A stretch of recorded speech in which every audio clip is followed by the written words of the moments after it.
Habari za wakati huu. Asalamu alaikum. Bwana Yesu asifiwe. Nichukue nafasi hii ya kipekee kwa niaba ya baraza la vijana wa Chadema mkoa wa Dodoma.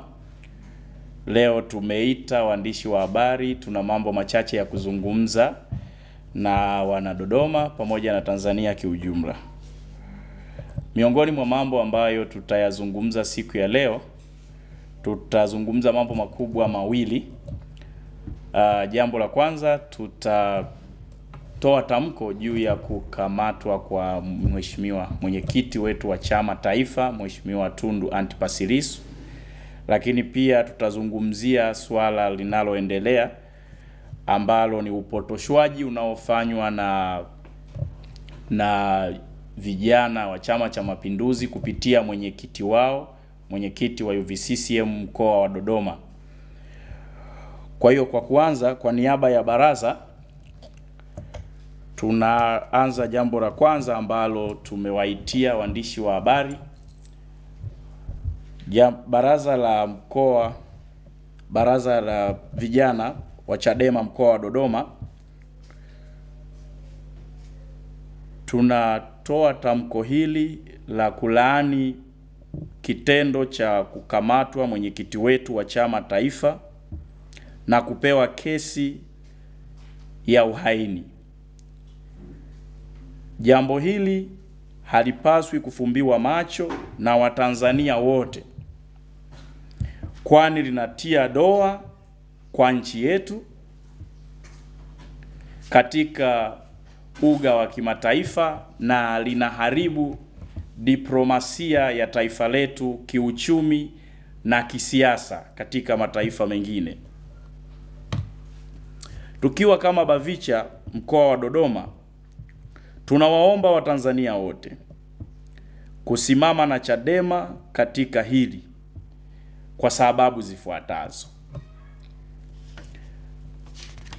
Tunapozungumzia uhaini ni dhana pana sana, ama ni jambo kubwa sana, na hatuwezi kutenganisha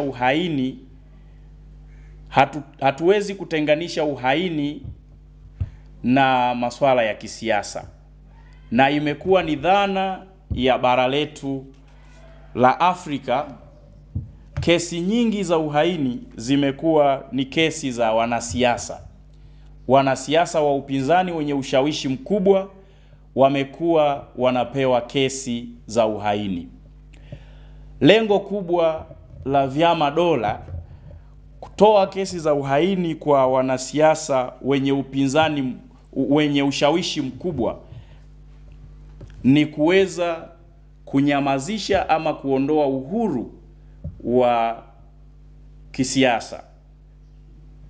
Tunazungumzia political freedom.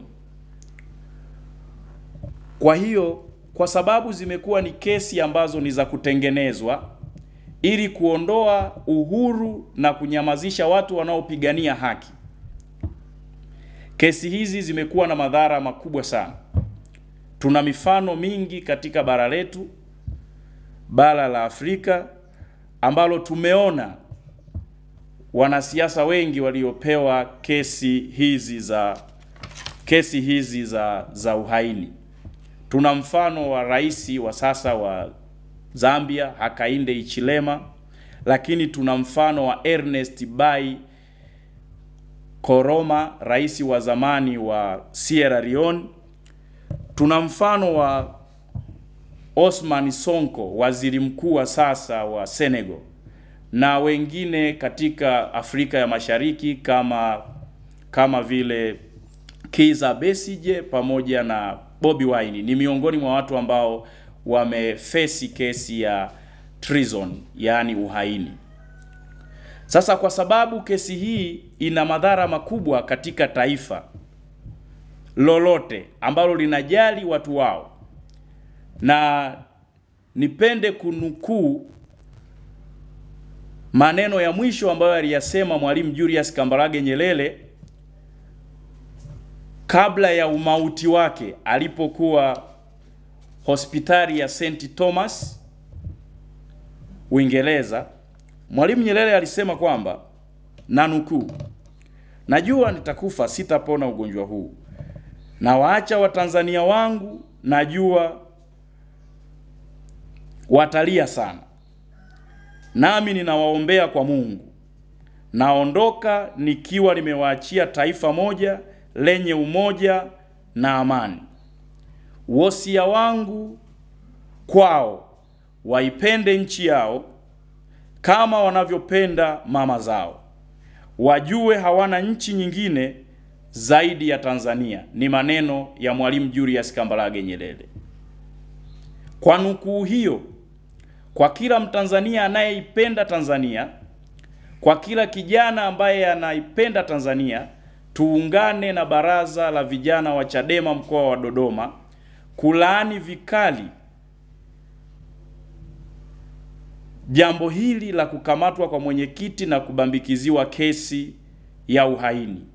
Kwa kila mtu ambaye ana uchungu na taifa hili, ambaye anaona mbali kwa ajili ya taifa lake Tanzania, kama Mwalimu alivyosema kwamba hatuna nchi nyingine nje ya Tanzania, tuipende kama tunavyowapenda mama zetu. Na sisi BAVICHA mkoa wa Dodoma tunawaomba kuelekea kesi hii ya mwenyekiti wetu taifa tarehe 24 mwezi wa 4 mwaka 2025, kila mmoja mahali ulipo, fanya chochote ambacho kitaashiria solidarity kwa mwenyekiti wetu, kitaashiria ushirikiano wa kupinga udhalimu na ukandamizwaji wa haki za binadamu pamoja na haki kwenye taifa letu. Nikiwa kama mwenyekiti wa Baraza la Vijana wa Chadema mkoa wa Dodoma, tunajua madhara ya kesi hizi yanaondoa taswira ya taifa letu katika uga wa kimataifa, kiuchumi na kidiplomasia. Masuala haya pia yanaweza kupunguza investors, wawekezaji kwenye taifa letu, kwa sababu wawekezaji wanapima sana masuala ya kisiasa, masuala ya kijamii. Kama tuna taifa ambalo mara kwa mara watu wanasomewa kesi za uhaini, ni ishara kwenye uga wa kimataifa kwamba hawawezi wakafanya investment, uwekezaji kwenye eneo ambalo watakuwa na wasiwasi wa haki za binadamu pamoja na usalama wao. Kwa hiyo tukitaka kunusuru mambo mengi yanayolihusu taifa hili, ni lazima tupinge vikali, tuonyeshe solidarity kwa mwenyekiti. Kwa chochote ambacho utaweza kukifanya, kifanye ambacho kinaashiria solidarity, ushirikiano kwa mwenyekiti, kinachoashiria ya kwamba umechukizwa na jambo hili, na jambo hili halipaswi kufanyika sio tu kwa sisi wapinzani, hata kwa watu wengine ambao hawajihusishi na siasa. Jambo la pili ambalo tunazungumzia leo, BAVICHA mkoa wa Dodoma, tunataka kutoa ufafanuzi na kupinga vikali taarifa ambayo inaenea ama imeenezwa na mwenyekiti wa UVCCM mkoa wa Dodoma. Mwenyekiti wa UVCCM mkoa wa Dodoma alipokuwa na ziara yake Mpwapwa, alizungumza akasema kwamba, ninanukuu maneno ya hotuba yake, alisema, "Msiviamini vyama vingine, haviwezi kujitosheleza. Vyama vingine havina miradi ya kuendeshea vyama vyao." Alisema hatuwezi kuendeshwa na vyama ambavyo vinategemea tone tone. Vyama ambavyo vinategemea tone tone, alisema kwamba havina sifa ya kuwaongoza Watanzania.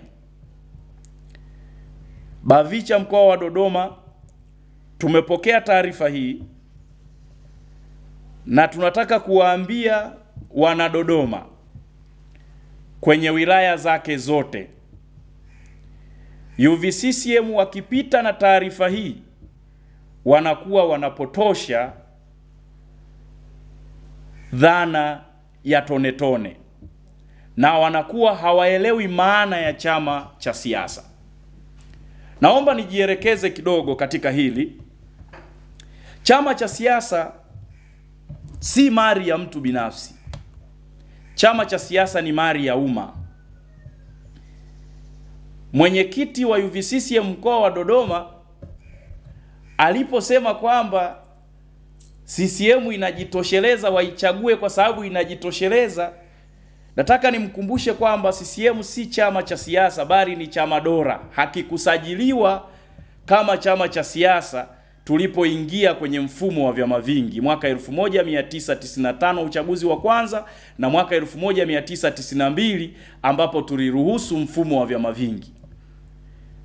Kwa sababu hakikusajiliwa upya na nchi yetu ilikuwa kwenye mfumo wa chama kimoja, Watanzania waliweza kuchangia chama kimoja kipindi cha nyuma, ikiwa TANU kwa upande wa Tanganyika na ikiwa ASP kwa upande wa Zanzibar, Afro Shirazi Party. Mwaka 1990 na mwaka 1977 vinakuja kuungana na kuweza kuwa CCM. Kwa hiyo ilikuwa nchi yetu iko na mfumo wa chama kimoja mpaka miaka 1990.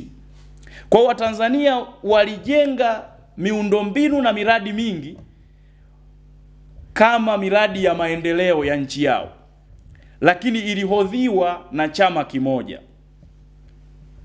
Kwa hiyo kama mwenyekiti wa UVCCM anasema kwamba muichague CCM kwa sababu inajitosheleza, ina mali ambazo ni mali za Watanzania, ni kodi ya Watanzania, na pia bado inaendelea kuiba uchaguzi, kuendelea kubaki madarakani na kupata ruzuku kubwa. Ndo hiyo wanasema wao wana hela, kumbe ni hela inayotumika kwa ajili, ni hela inayopatikana kwa ajili ya wizi wa uchaguzi ili wawe na viti vingi wapate ruzuku.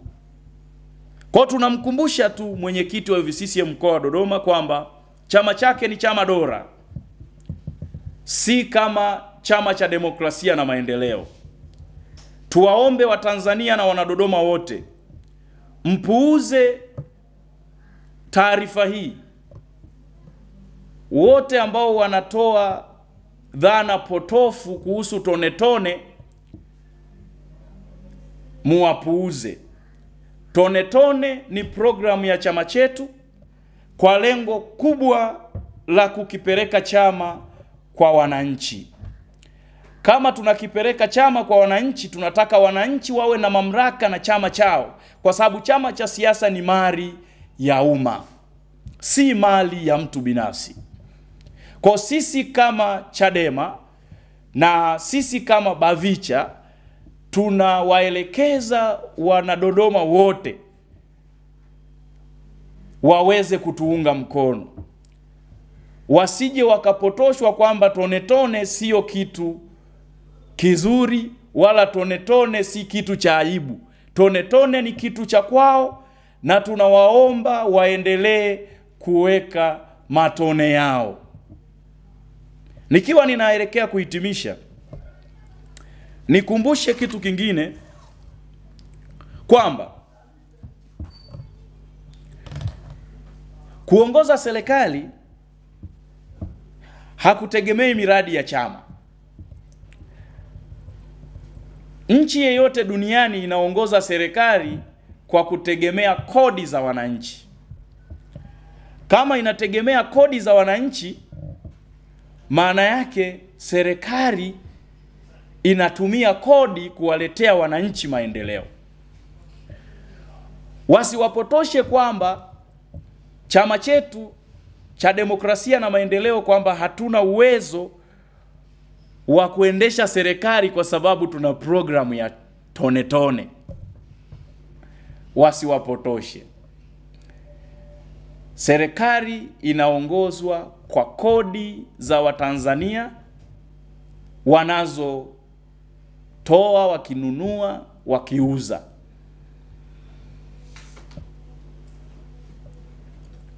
Nikiwa nahitimisha, niseme maneno yafuatayo kuhusiana na kesi iliyoko mbele yetu ya mwenyekiti Bavicha mkoa wa Dodoma.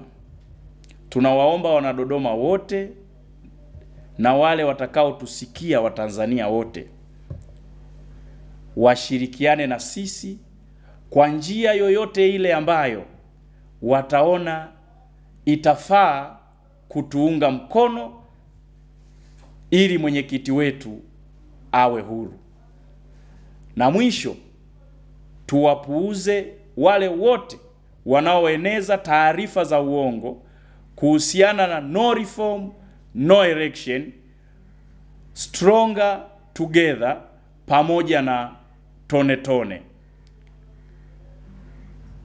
Nihitimishe kwa kuwashukuru wanahabari kwa kuja kutusikiliza. Asante sana.